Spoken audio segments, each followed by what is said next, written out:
Hi, I'm Justin, founder of Voice of the Forgotten. Alguien me está saludando. ¿Dónde? ¿Quién?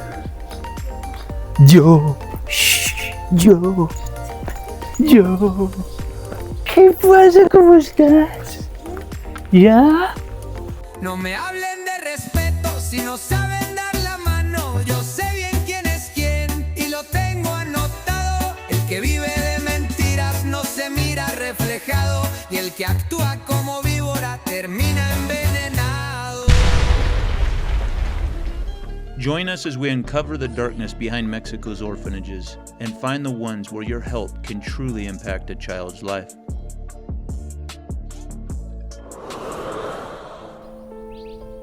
Hi, I'm Justin, founder of Voice of the Forgotten.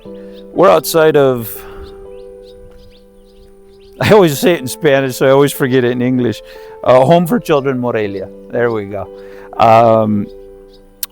This is the very first place I started helping on my own when I came to Morelia, Mexico. And I'd take the kids for Christmas. We'd go to Walmart. There's 42 kids. We'd take them all and go. And so I've got a long history here of loving on these kids and helping them, and we've taken them to different places, just to get them out of here. Take them to a day swimming pool, or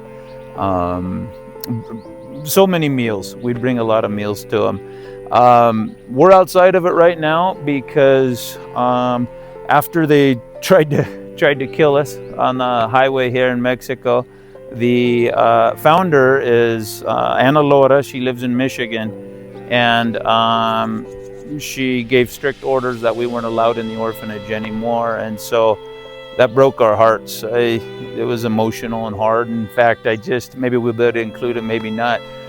One of the girls heard me talking from the window and called me over, and we just chatted with her for a little while. So that was really good to see. But she asked, why'd we stop coming? And they told the kids that we were allowed to come, but we just stopped coming. And so I just learned that right now, just talking to the girl. And so that's hard to hear. But when we don't have access to an orphanage, we're not going to support it. We're not going to help it. And that's unfortunate. And people might wonder, well, the money still helps the kids even though you don't get in. Well, it's not like that here. It's very possible that whoever's running it keeps a lot of it for themselves. They buy themselves clothes, they buy themselves food, they buy themselves what they want, and the crumbs get left over. So we want to ensure that everything donated gets to the kids, the most possible. It's never going to be everything, but we want to get the most possible to the kids. Absolutely. So that's our goal. So if we can't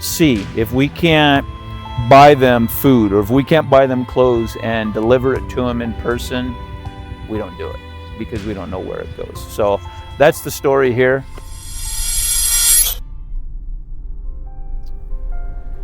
I was thinking yesterday we filmed at Children,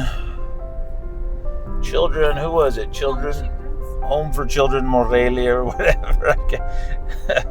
I always say it in Spanish. I never know what it is in English. And while we were filming, that was an orphanage that because somebody tried killing me on a road in Mexico, they closed the doors. There was 42 kids we were helping.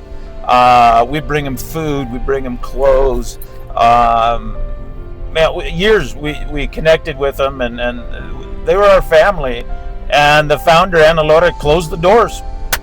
You guys can't come in anymore because you're victims of an assault. And so it was hard. But yesterday, so we're filming, and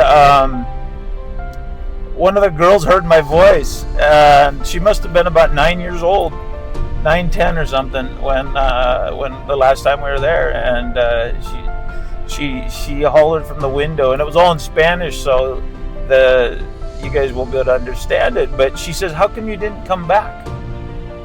And she's talking through a second story window, and I'm sure we'll put it up a little bit, but she's talking to us through a screen. I could barely see her, and she says, why didn't you guys come back? And I was like, well, they said we couldn't. They closed the doors. They didn't let us come back. And she says, oh, but they said you could, but you didn't. And wow, that really hit, That really hit hard, because it's bad enough that we can't visit them, and we can't love on these kids and just let them know how important and how special they are. But they gotta lie. They gotta lie and hurt the children, because it's just hate, right? It's just hate that divides. And why? Why lie to these kids? They're already hurt. They've already been rejected by their family. Why on earth would you tell them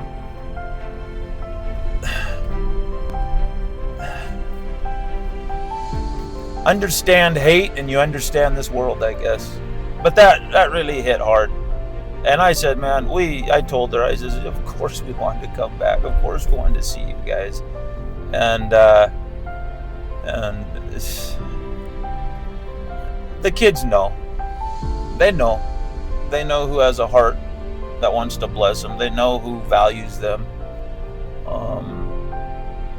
But it's hard. It's hard. It's hard for these kids. It's hard for us. And we're trapped between administrators that are selfish, administrators that are just greed. They use the kids as a tool for their own laziness. People think, and I thought it too, and my good friend, he came in, Phil, with his foundation, and you have this belief, this general belief as an American anyways, that anybody who runs an orphanage has a beautiful heart, right? They have a wonderful heart for the children. And I believed it. But it takes time, and it takes, years. I've been years here working with these orphanages, and it starts to get exposed. The darkness that's just right there just bubbles up. And you see these people that use these kids for their own benefit, right? These people, there's generous people. They'll donate. There's people who donate their condominiums on the beach to bring the kids to. And I've seen the one we're going to, Casa Arekini, right? Irakani right now. The woman, she would take the kids and parade them in front of the churches. She would go to different churches, and she would take the children to the churches, and bring them by. And because who's more likely to donate? Who's more likely to help the children out of everyone, especially in the middle of the darkness of Mexico that they have here, right? The contamination that just fills everything, right? The church is the best option to receive donations, money, trips, whatever it is for these kids, right? So they parade them in front of different churches, and it just is sickening. It just is sickening. And we don't support that. Someone who uses these kids as a tool to receive,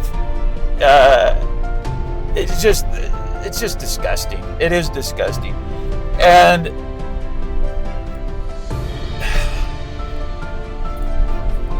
I don't know what more I can even say about that. This is what they do. A lot of them.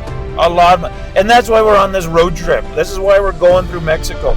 Can we find orphanages that truly bless kids, that honor the kids, that let them know they're not rejects, right?